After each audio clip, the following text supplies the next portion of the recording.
When I fry mushrooms, I add one ingredient. This prevents them from releasing water and turning black. Discover a proven method to ensure your mushrooms are juicy, flavorful, and free of excess liquid. The preparation process remains the same. To achieve golden and crispy mushrooms, start by thoroughly cleaning and drying them. Once washed and dried, peel the mushrooms. These peeled mushrooms are ready to be sliced into pieces that suit your recipe. Next, toss them into well-heated rapeseed oil, avoiding butter due to its low smoke point. Rapeseed oil is the perfect choice. To give your mushrooms the perfect color, drizzle them with a bit of lemon juice before frying. This simple step helps maintain their nice appearance.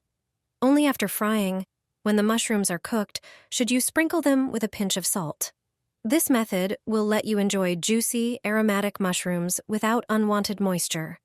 Now you know how to avoid the problem of excess water when frying mushrooms.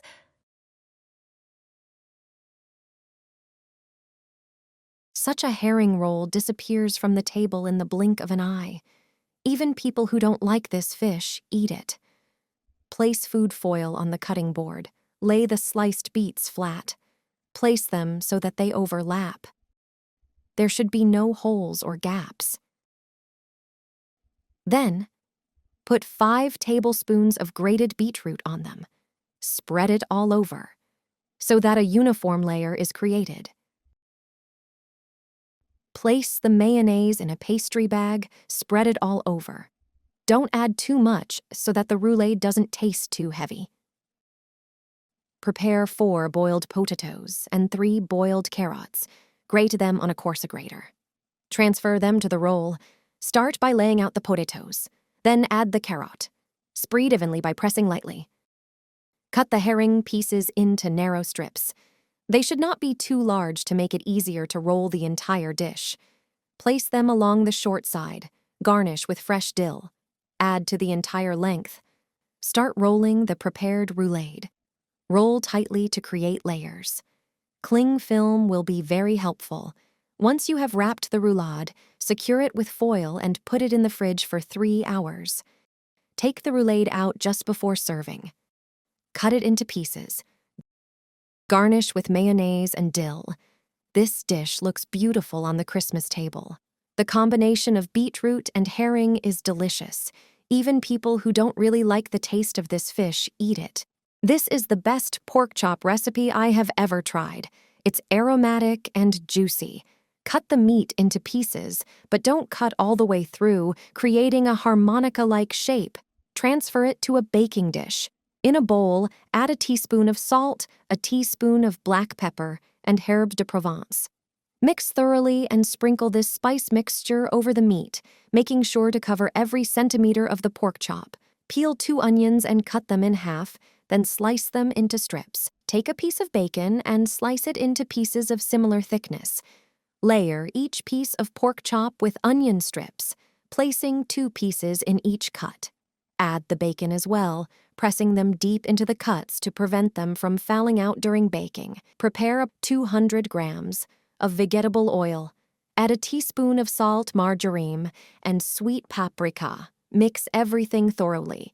Apply this marinade using a silicone brush, spreading it evenly over the entire pork chop. The final step is sauerkraut.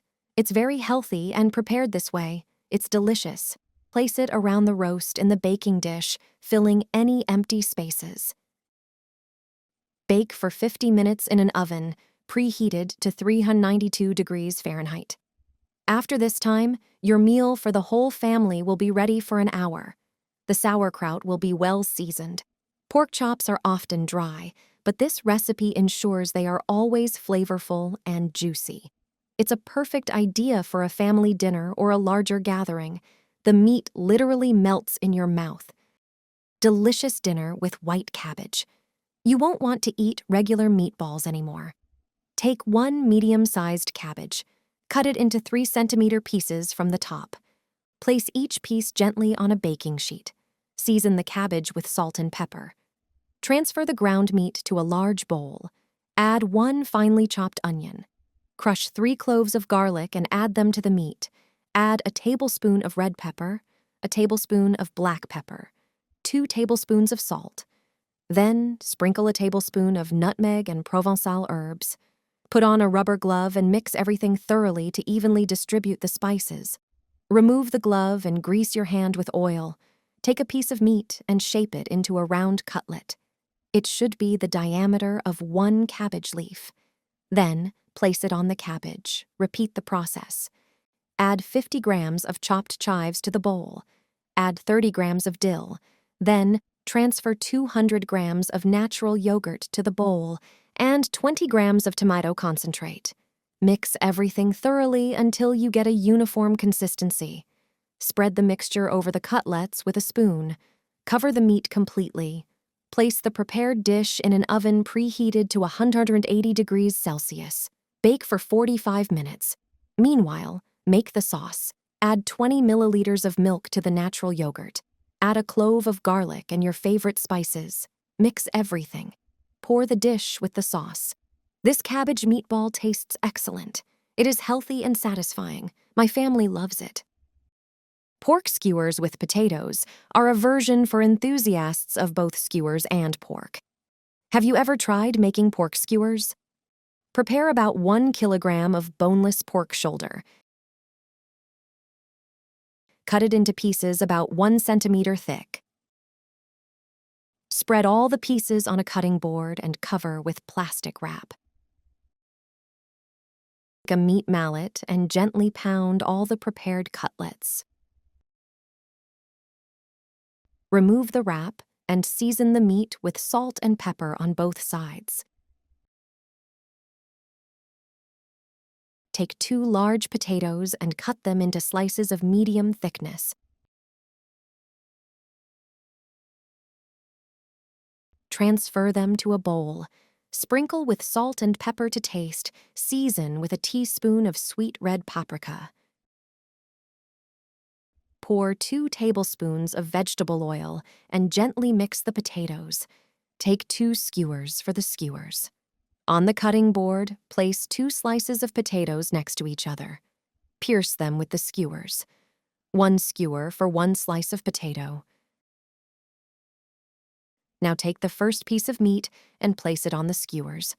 Press it against the potatoes. Now take 2 onion rings and place them on the meat. Place bacon on the onion. Now, create a layer with potatoes and then add meat, onion, and bacon sequentially. Arrange the skewer's ingredients in alternating layers. When the skewer is too large, you can lay it on the cutting board and finish adding more layers. When all the layers are ready, the skewer will look like this. All the layers are visible. Now, prepare aluminum foil and moistened baking paper. Moist paper is more flexible and makes it easier to wrap the meat and shape it for the baking sheet. Place the skewer on the paper, wrap it, and pack it tightly in foil.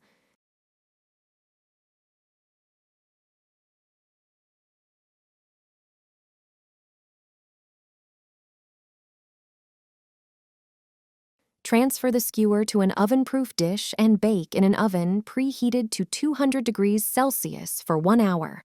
In the meantime, prepare a marinade with 2 tablespoons of soy sauce, 1 tablespoon of ketchup, a small teaspoon of French mustard, and 2 teaspoons of honey. Mix the marinade. After an hour of baking the meat, remove it and unwrap it from the foil and paper. Brush the marinade with a brush. Do this on the entire surface. Put the skewer back in the oven for about 15 to 20 minutes until it turns golden brown. After baking, remove the skewer and transfer it to a plate. It looks juicy and delicious. Cut it in half lengthwise. Such a skewer is a perfect idea for a tasty dinner or an unusual supper.